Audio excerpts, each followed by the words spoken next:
Wow! Yun! Bad sila, Steph! Di, alam mo si Steph, matagal-tagal na rin po nagmumotor. Steph, ano ba ang maipapayo mo sa mga magsisimula pa lang na magmotor ngayon? Lalo na siguro sa mga kababaihan. I think mahalaga na alamin mo kung ano muna yung motor na kaya mo. So, it's okay to start small.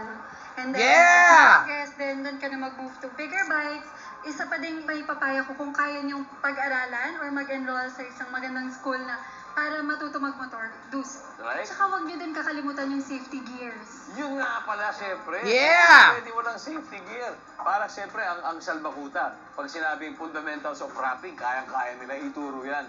Meron na bang salbakuta School of Rap? Meron. Magkakaroon na. Nagkakaroon kay Jody Studio. Oh, yun. Doon Talaga, ano, yun, oh. ano, I'm sure marami rin kasi Black Mike. gustong matuto talaga kung paano mag-rap. Anyway, guys, eto na. Top 6 answers ang hinahanap natin. Ano ang gagawin mo kapag nahuli mong natutulog sa trabaho ang boss mo? Say, sorry. Gigisingin ko. Sige nga, paano mo iisingin? Boss, oras ng trabaho.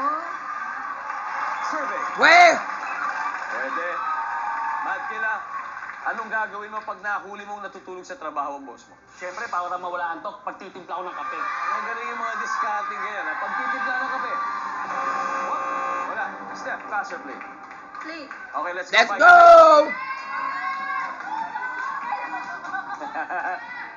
Moto 16, anong gagawin mo pag nahuli mong natutulog sa trabaho mo? Dead man lang. Wala.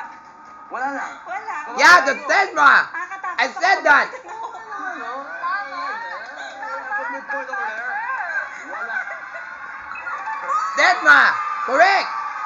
Top answer, Jack.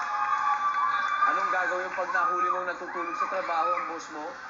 Sisigaw ng wake up! Eh, kakatukin ko siya. Tatanong ko baka, nagdadasal lang eh. Baka nagdadasal. Sabi ni Jack, wala, nagdadasal lang yan. Idol mo to. Anong gagawin mo pag nahuli mong natutulog sa trabaho ang boss mo? I-picture mo, tapos i-post mo sa Facebook. ko lang magising. Bait naman. Naantay nila mga gising. Nandyan ba yung survey? Wala rin. Steph, pag malito, mapupunta sa kanilang pagkakataon, ano kaya ang gagawin mo kapag nahuli mong natutulog sa trabaho ang boss mo? Pipicturan ko. That's what I said, Steph. You got it. Niya ako, natutulog ako. Sabihin ko, sir, kasi ikaw, ano ka eh, best example ka. Yan. Papakita- Wait! Nandyan ba pipicturean daw, sabi ni Steph? Yeah. Oh yeah.